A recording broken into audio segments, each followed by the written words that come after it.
Hello बच्चों, कैसे हो। हमने कल जो टॉपिक पढ़ा था कार्य, ऊर्जा, प्रमेय, कार्य, ऊर्जा और शक्ति। तो हमने कार्य के बारे में पढ़ा, ऊर्जा के बारे में पढ़ा, शक्ति के बारे में पढ़ा। तीनों के बारे में पढ़ चुके हैं, ट्यूशन भी कर चुके हैं। अब इसके बाद में यहाँ पर कुछ पॉइंट बचते हैं, एक्स्ट्रा पॉइंट जो होते हैं ना वो बचते हैं, उसके बारे में हम अध्ययन करेंगे। जैसे कुछ पॉइंट है, हम क्या करेंगे, ऊर्जा के जो उपयोग होते हैं हमारे डेली लाइफ में, जो ऊर्जा के उपयोग होते हैं उसके बारे में पढ़ेंगे। और हम पढ़ेंगे कि ऊर्जा से करने के ऊर्जा से होता है, ऊर्जा की जो हानि होती है, ऊर्जा की हानि को कम करने के उपाय पढ़ेंगे। और इसके बाद में जो छोटे छोटे भाग है, छोटे छोटे पॉइंट है, उसके बारे में अध्ययन करेंगे। ठीक है, फिर हमारा ये जो टॉपिक है कंप्लीट हो जाएगा, पूरा पार्ट क्या हो जाएगा, कंप्लीट हो जाएगा। और फिर हम इसके बाद में जो पार्ट कंप्लीट होने से जस्ट पहले एक दो क्वेश्चन की प्रैक्टिस और करेंगे। ठीक है, फिर हमारा पार्ट जो है पूरी तरह से कंप्लीट हो जाएगा। ठीक है, तो हम स्टार्ट करते हैं कुछ पॉइंट। सबसे पहले हमने देखो कार्य के बारे में पढ़ा, कार्य से पहले बल के बारे में पढ़ा, स्थापन के बारे में पढ़ा। ठीक है, अब हम पढ़ेंगे ऊर्जा के बारे में पढ़ी, फिर शक्ति के बारे में पढ़े। अब हम कुछ ऊर्जा है उस ऊर्जा के बारे में पढ़ेंगे। सबसे पहले एक ऊर्जा आती है विद्युत ऊर्जा, है ना। तो विद्युत ऊर्जा के बारे में हम विस्तार से पढ़ेंगे, थोड़ा सा विस्तार से देगा आपकी एनसीईआरटी में। तो हम विस्तार से पढ़ेंगे कि विद्युत ऊर्जा किस प्रकार से उत्पन्न होती है, किसके कारण उत्पन्न होती है ना। और पढ़ेंगे कि इसके लिए कौन सा कार्य जिम्मेदार होता है विद्युत ऊर्जा को उत्पन्न करने के लिए। तो देखिए, सबसे पहले हम पॉइंट पढ़ेंगे, इसका नाम है विद्युत ऊर्जा। विद्युत ऊर्जा का मतलब होता है विद्युत ऊर्जा यानी करंट एनर्जी। ठीक है, तो देखिए कल हमने पढ़ा था विद्युत ऊर्जा का मतलब क्या होता है कि जब धारा बहती है, तार अपने आप में क्या हो जाता है, गर्म हो जाता है। ठीक है, तो उस तार में जब धारा बहती है उसके कारण कौन सी ऊर्जा होती है, विद्युत ऊर्जा होती है। लेकिन आप लोग सोचेंगे यार कि ये किस प्रकार से उत्पन्न होती है। तो देखिए यहाँ पर क्या होता है कि आपने ये तो पढ़ा कि परमाणु के अंदर प्रोटॉन होता है, एक न्यूट्रॉन होता है, एक इलेक्ट्रॉन होता है। ये तो पढ़ा, परमाणु के अंदर प्रोटॉन होते हैं, न्यूट्रॉन होते हैं, इलेक्ट्रॉन होते हैं। तो जो प्रोटॉन, न्यूट्रॉन, इलेक्ट्रॉन, इन चीजों को हम बोलते हैं आवेश। क्या होता है, आवेश होते हैं। अब ये आवेश है ना, कितनी प्रकार के होते हैं, दो प्रकार के, या तो धनावेश होता है या फिर क्या होता है, ऋणावेश होता है। जैसे आप लोग क्या करते हो, एक एक्सपेरिमेंट आप घर पे भी कर सकते हो कि जैसे हम क्या करते हैं, हम किए होंगे छोटी क्लास में या फिर अभी हम कर रहे हैं, उस समय हमने किए होंगे। जैसे हमने क्या किया कि जो कंघी होती है, कंघी, उसको बालों पे रगड़ने के बाद में कागज के पास में लेके आते हैं, रगड़ने के बाद में कागज के पास में लेके आते हैं, वो कागज उसकी तरफ आता है क्यों ना, किसके कारण आता है, आवेशित होने के कारण। किसके कारण आता है, आवेशित होने के कारण। तो जो विद्युत ऊर्जा जो उत्पन्न होती है ना, किसके कारण उत्पन्न होती है, या तो धनावेश के कारण या फिर ऋणावेश के कारण। तो सबसे पहले हम पढ़ेंगे धनावेश। क्या पढ़ेंगे, धनावेश क्या होता है। देखिए धनावेश का जैसे प्रोटॉन क्या होता है, धनावेश होता है। प्रोटॉन के पास में एक इलेक्ट्रॉन की क्या मतलब, प्रोटॉन एक धनावेशित कण होता है। देखिए हम ये बोलते हैं कि जैसे कोई वस्तु है, जैसे एक वस्तु है, यदि इस वस्तु से, मुझे बताओ एक बात बताओ, इलेक्ट्रॉन पर कौन सा चार्ज होता है, नेगेटिव की पॉजिटिव चार्ज होता है, नेगेटिव चार्ज। जैसे हम लिखते हैं ना इलेक्ट्रॉन, ये क्या है, नेगेटिव चार्ज है, का मतलब ये के ऊपर जो लगा होता है उसका मतलब क्या है, नेगेटिव चार्ज। अब देखिए किसी वस्तु से मैंने क्या कर दिया, इलेक्ट्रॉन निकाल दिए, ये इलेक्ट्रॉन निकाल दिया, क्या कर दिया, मैंने इलेक्ट्रॉन को निकाल दिया। तो इलेक्ट्रॉन का निकालने के बाद में ये जो वस्तु क्या हो जाएगी, धनावेशित हो जाएगी। यानी इलेक्ट्रॉन की कमी वाली वस्तु क्या कहलाती है, धनावेशित वस्तु। और यदि किसी वस्तु में मैंने क्या कर दिया, ये इलेक्ट्रॉन जोड़ दिए, ठीक है, तो किसी वस्तु में मैंने जैसे इलेक्ट्रॉन जोड़े तो वो वस्तु कैसी हो जाएगी, ऋणावेशित। तो ये तो कौन सी होगी, धनावेशित वस्तु, ये कौन सी होगी, ऋणावेशित वस्तु होगी। समझ गए। तो इसी प्रकार से आवेश होता है। जैसे आवेशित वस्तु का मतलब ये होता है, ये दोनों ही आवेशित वस्तु है, या तो उसको इलेक्ट्रॉन दिया जाता है या फिर उसको इलेक्ट्रॉन लिया जाता है, उसको क्या बोलते हैं, आपने आवेशित वस्तु। देखिए सबसे पहले धनावेश की बात करते हैं। तो देखिए जैसे कोई भी धनावेश होता है, उस धनावेश से एक क्षेत्र निकलता है। क्षेत्र का मतलब होता है, मैंने आपको बताया, जैसे किसी ड्रोन का एरिया होता है, ड्रोन का क्षेत्र होता है ना, मतलब यहाँ से इस गांव से उस गांव तक सिर्फ उसकी चलती है, उसको क्या बोलते हैं? क्षेत्र बोलते हैं। जैसे आपको एक एग्जाम्पल से बताता हूँ, एक चुंबक है ना, तो आप क्या करते हो कि चुंबक के पास में कोई दूसरी चुंबक लेके आते हो ना, वो क्या करती है? तो उसको आकर्षित करती है या फिर क्या करती है? प्रतिकर्षित करती है। लेकिन मान लो इस एरिया के अंदर लेके आ रहे हो, इसके अंदर, तो वो तो क्या करेगी? या तो आकर्षित करेगी या फिर क्या करेगी? प्रतिकर्षित। लेकिन मान लो इस चुंबक को आपने यहाँ पर रख दिया, क्या आकर्षित प्रतिकर्षित करेगी? नहीं करेगी। इसके अंदर लेके जाएंगे ना, तब वो या तो क्या करेगी? आकर्षित, या फिर क्या करेगी? प्रतिकर्षित। ठीक है, तो उसको क्या बोल दिया? क्षेत्र बोल दिया। इस क्षेत्र को क्या बोल दिया? किसके कारण उत्पन्न हो रहा है? चुंबक के कारण उत्पन्न हो रहा है। ठीक है, तो इस क्षेत्र को क्या बोल दिया आपने? चुंबकीय क्षेत्र है। इसी प्रकार से ये किसके कारण उत्पन्न हो रहा है? विद्युत आवेश के कारण। तो उसको कौन सा क्षेत्र बोल दिया? विद्युत क्षेत्र बोल दिया। ठीक है, तो ये इस प्रकार से होता है। तो सबसे पहले हम धनावेश की परिभाषा लिखते हैं कि धनावेशित वस्तु क्या होती है या फिर धनावेश क्या होता है। ठीक है, तो देखिए किसी वस्तु से किसी, यानी इसको लिखते हैं धनावेशित वस्तु। धनावेशित वस्तु की परिभाषा क्या होती है? किसी उदासीन वस्तु लिखते तो और ही अच्छा रहता है। उदासीन का मतलब उस पर नेट चार्ज कितना है? 0 है। ठीक है, तो किसी उदासीन वस्तु से इलेक्ट्रॉन हटाने के बाद वस्तु कैसे हो जाती है? धनावेशित हो जाती है। वस्तु कैसे हो जाती है? धनावेशित हो जाती है। तो किसी उदासीन वस्तु से इलेक्ट्रॉन हटाने के बाद में जो वस्तु है वो कैसे हो जाती है? धनावेशित हो जाती है। ठीक है, अब देखिए दूसरी वस्तु कौन सी आती है? ऋणावेशित वस्तु। दूसरी वस्तु कौन सी आती है? ऋणावेशित वस्तु। ठीक है, तो ऋणावेशित वस्तु का मतलब होता है कि इलेक्ट्रॉन हटा दिए, एक में से इलेक्ट्रॉन हटा दिए और दूसरी वस्तु को आपने क्या कर दिया? इलेक्ट्रॉन दे दिए। ठीक है, तो किसी वस्तु को आपने इलेक्ट्रॉन दे दिए तो वो वस्तु कैसी हो जाती है? ऋणावेशित हो जाती है। तो हम लिखते हैं किसी उदासीन वस्तु में इलेक्ट्रॉन जोड़ने पर, किसी उदासीन वस्तु में इलेक्ट्रॉन जोड़ने पर वस्तु ऋणावेशित हो जाती है। वस्तु कैसे हो जाती है? ऋणावेशित। ऋणावेशित वस्तु बोल जाए, वस्तु कैसे हो जाती है? ऋणावेशित हो जाती है। ठीक है, तो धनावेशित और ऋणावेशित वस्तु बोल जाए आप। ठीक है, अब देखिए विद्युत क्षेत्र का मतलब क्या होता है? विद्युत क्षेत्र का मतलब होता है कि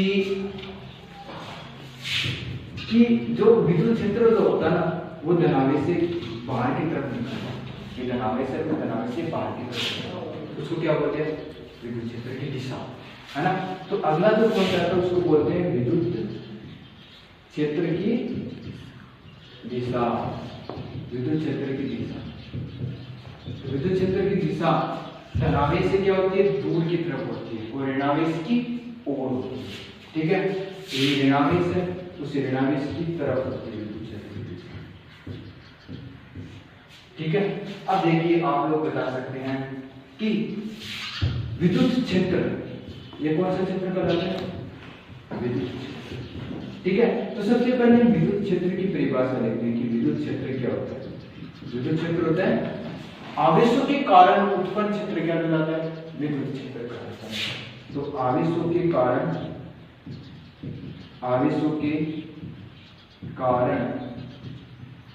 उत्पन्न क्षेत्र क्या कहलाता है? विद्युत क्षेत्र। विद्युत क्षेत्र, तो आवेश के कारण उत्पन्न क्षेत्र क्या कहलाता है? विद्युत क्षेत्र कहलाता है। और विद्युत क्षेत्र की दिशा क्या होती है? धनावेश से दूर और ऋणावेश की ओर, है ना।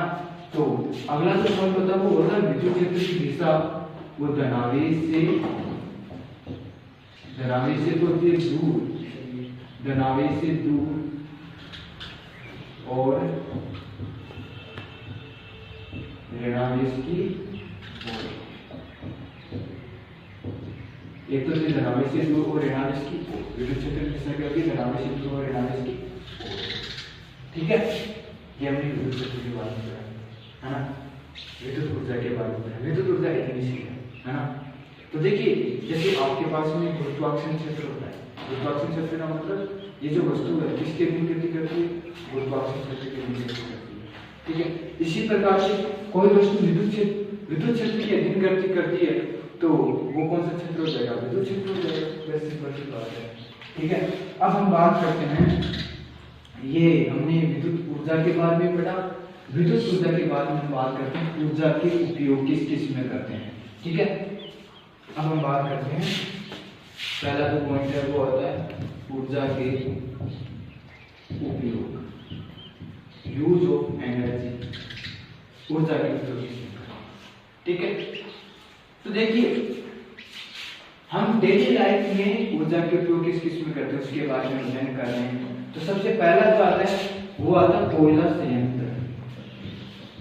ये एनसीईआरटी में दे रखा है, जो मतलब एक्स्ट्रा पॉइंट है कोयला संयंत्र। कोयला संयंत्र का मतलब होता है, देखिए सिंपल सी बात है, हमने क्या कर दिया, ये जो कोई भी हमने क्या कर दिया, पहले बहुत बड़ी सारी भट्टी होती है। ठीक है, उस भट्टी में क्या कर दिए कि हमने लकड़ी सबको जला दिया, कोयला बनता है। अब देखिए वहां से क्या बनती है, भाप निकलती है। उस भाप निकलने के बाद में हम क्या करते हैं, इस भाप का उपयोग है ना किस पर करते हैं, ये भाप निकलती है, फिर यहाँ पर क्या होती है, टरबाइन होती है। उस टरबाइन को क्या किया जाता है, घुमाया जाता है भाप से, टरबाइन को घुमाया जाता है भाप से। तो टरबाइन जैसे ही घूमती है तो किसकी उत्पत्ति होती है, विद्युत ऊर्जा की उत्पत्ति होती है। ठीक है, तो देखिए एक रासायनिक ऊर्जा उसका क्या हो रहा है, दहन हो रहा है, रासायनिक ऊर्जा किसमें चेंज हो गई, विद्युत ऊर्जा में चेंज हो गई। समझ गए।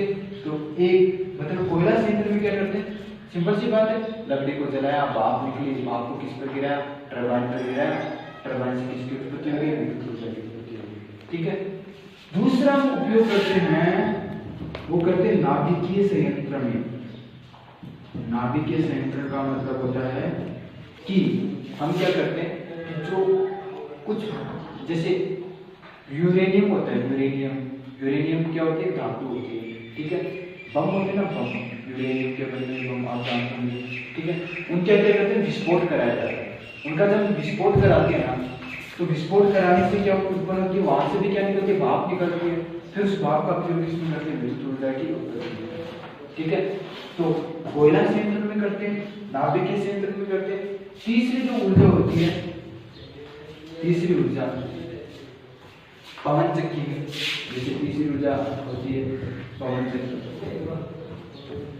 पवन चक्की तो देखिए मैंने पहले भी बताया होगा कि जैसे पंखे लगे होते हैं तो हवा के माध्यम से क्या करते हैं, वो पंखे घूमते हैं, है ना। तो यांत्रिक ऊर्जा, क्योंकि वो हवा क्या लगाती है, यांत्रिक ऊर्जा लगाती है। तो यांत्रिक ऊर्जा किसमें चेंज होती है, बाद में विद्युत ऊर्जा में चेंज होती है। बाद में किसकी सप्लाई होती है, विद्युत की सप्लाई होती है। इसी प्रकार से चौथा है पानी द्वारा।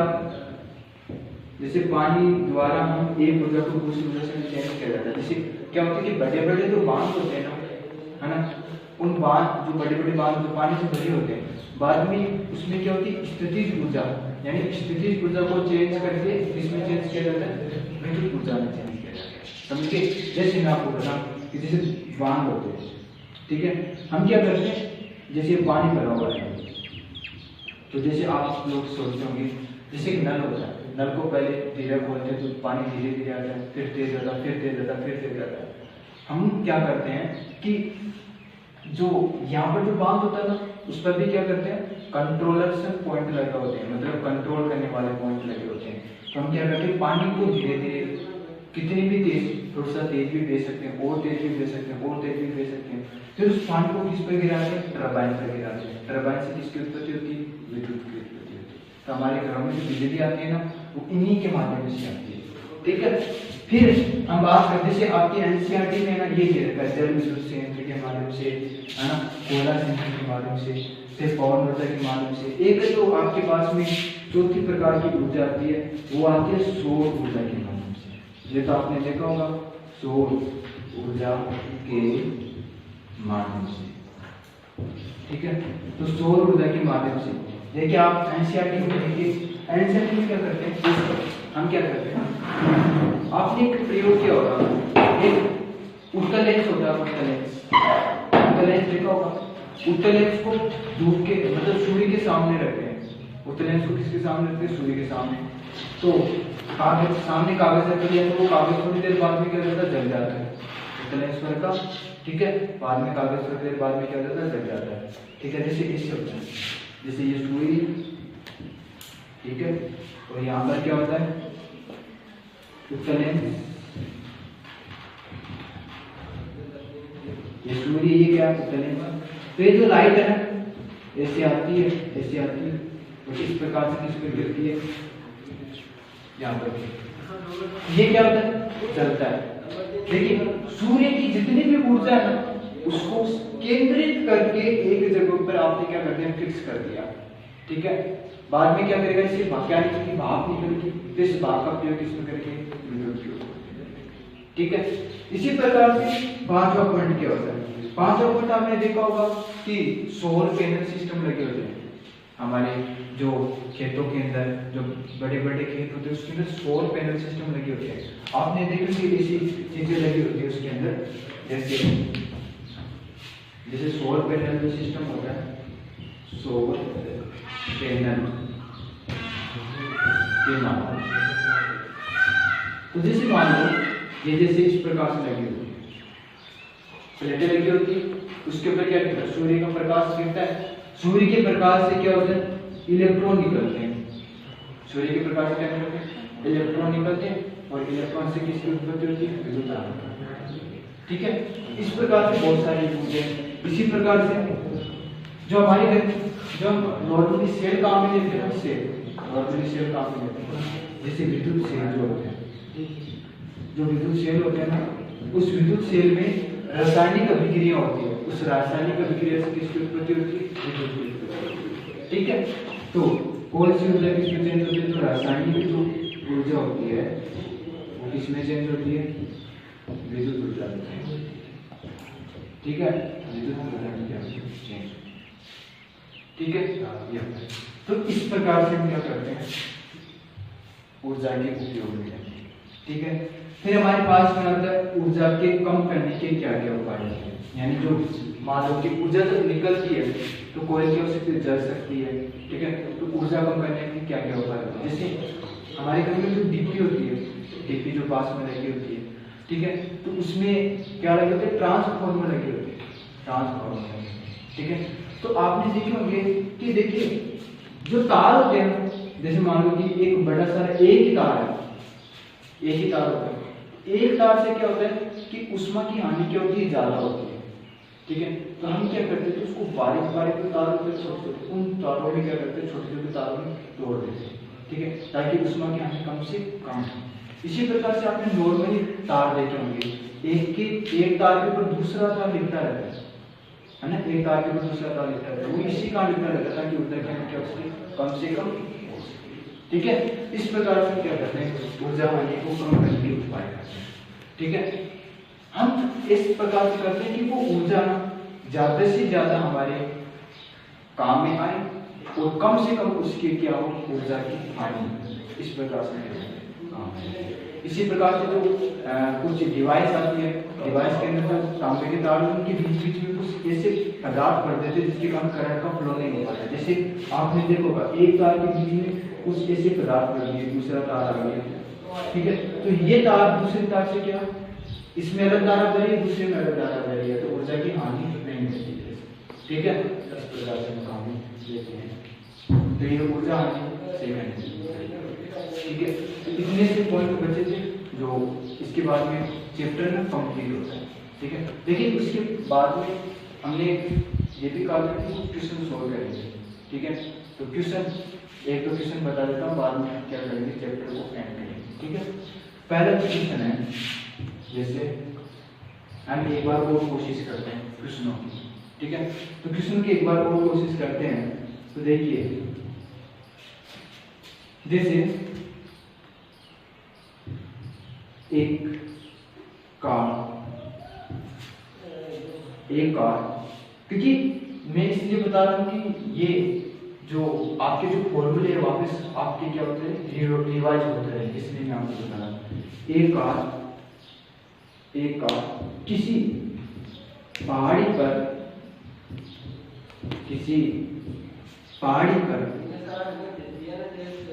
20 मीटर पर सेकंड से, एक कार किसी पहाड़ी पर 20 मीटर पर सेकंड से 40 मीटर की ऊंचाई तक चलती।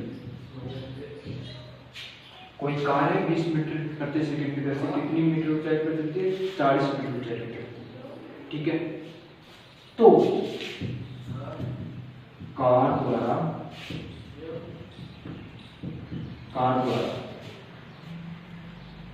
लिया गया समय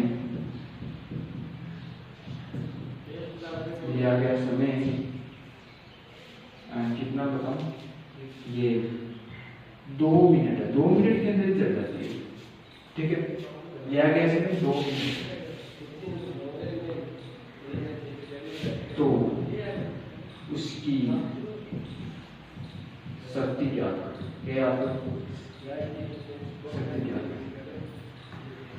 उसकी क्या है, शक्ति क्या है।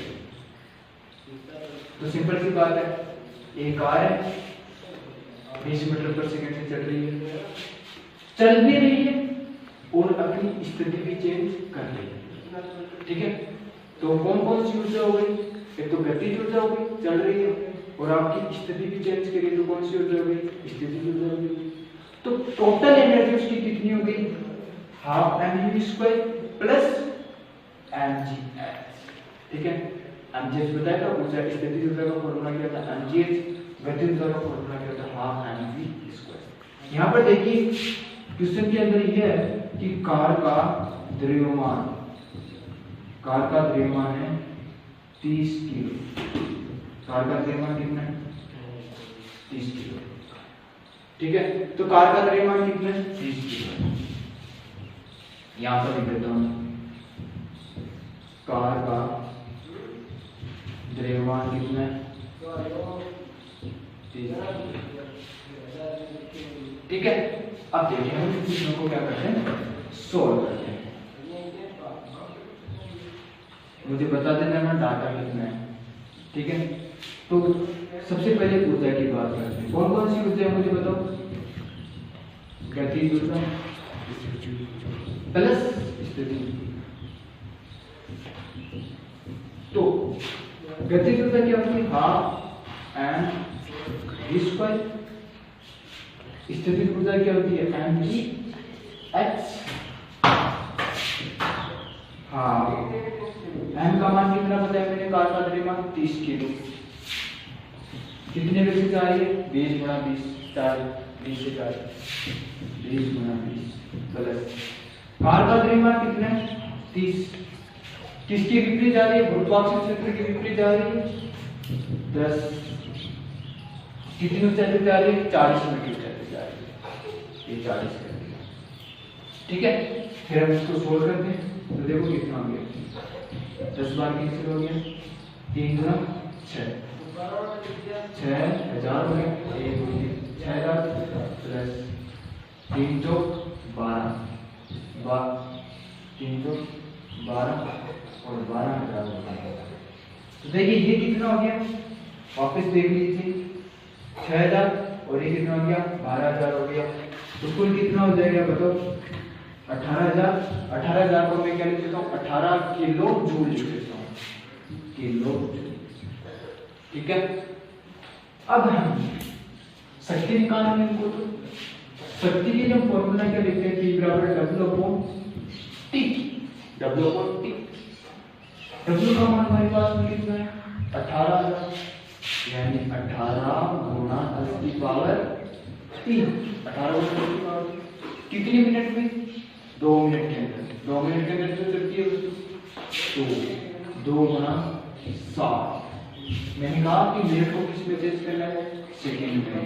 तो सेकंड में चेंज करने के लिए कितने से गुणा करते हैं, 7 से गुणा करते हैं, ठीक है, अब हम इसको क्या करते हैं, सोल्व कर लेते हैं।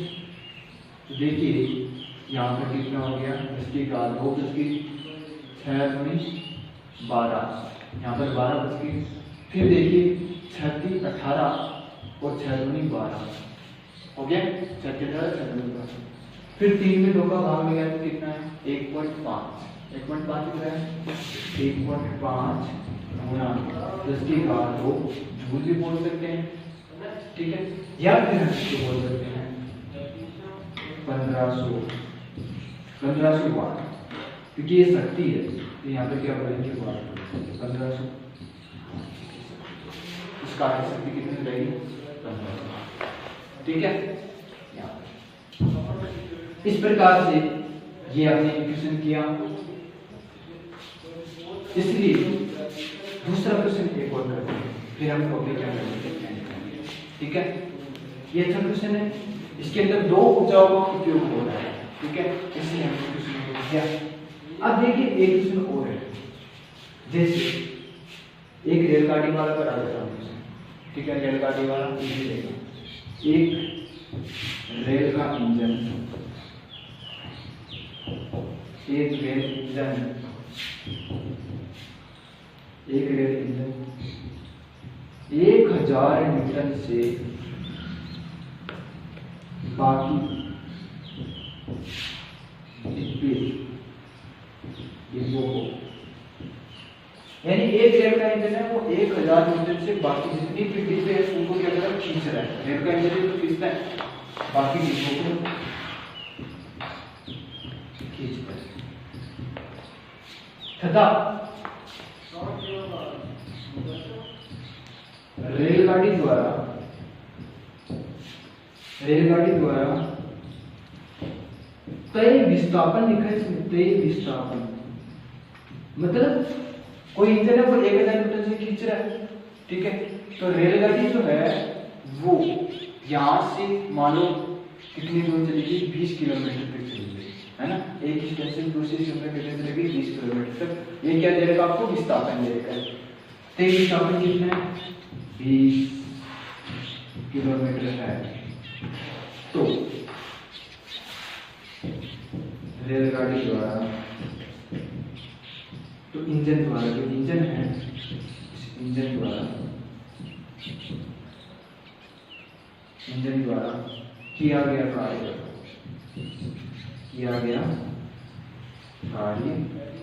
होगा। तो इंजन कितना कार्य करेगा, सिंपल सी बात है, मैंने बाहुबली वाले क्वेश्चन बताया था, वो खींच रहा था 1000 न्यूटन से और यहाँ से खींच के वो उधर की तरफ ले गया, ठीक है। आपने वहां पर क्या लगाया था, F.V लगाया था, यहाँ पर कार्य कुछ है, तो कार्य का फॉर्मूला आपको आना चाहिए। कार्य बराबर क्या होता है, F डॉट ऐसे तो होता है, F डॉट ऐसे तो होता है कार्य का मान। बल का मान कितना होता है, 1000 न्यूटन, तो बल का मान कितना है, 1000 न्यूटन, और ये हो गया 20 गुना 10 की घात किलोमीटर, क्या हो गया, किलोमीटर। देखिए W बराबर हम बोल रहे हैं F डॉट F, इसका मान कितना हो गया, 1000 न्यूटन, S का मान कितना हो गया, 20 किलोमीटर, 20 गुना 10 की घात 3, और मैंने बताया कार्य का मात्रक क्या होता है, जूल। कार्य का मात्रक आपने क्या लिख दिया, जूल। अब देखिए सोल्व कर लीजिए कितना आ रहा है, तो देखिए कितना कार्य किया जा रहा है उसके द्वारा। देखो 10 की घात 3 और 10 की घात 3 कितना गया, 10 की घात 6, ये कितना गया, 10 की घात 7, तो कितना गया, 2 गुना 10 की घात 7 जूल। तो रेलगाड़ी द्वारा कितना कार्य किया जा रहा है, 2 गुना 10 की घात 7। तो ट्रेन का इंजन है कितना कार्य कर रहा है, 2 गुना 10 की घात 7, ठीक है। ऐसे क्वेश्चन है, बाकी जो हम सेकंड क्वेश्चन दे रहे हैं उसके आप लोग प्रैक्टिस कीजिए, ठीक है। और जो क्वेश्चन नहीं आए तो क्वेश्चन को पूछिए, ठीक है, मेरे से पूछना है, ठीक है, उन क्वेश्चनों को पूछिए। और इसलिए ये टॉपिक अपना ये एंड होता है। Thank you.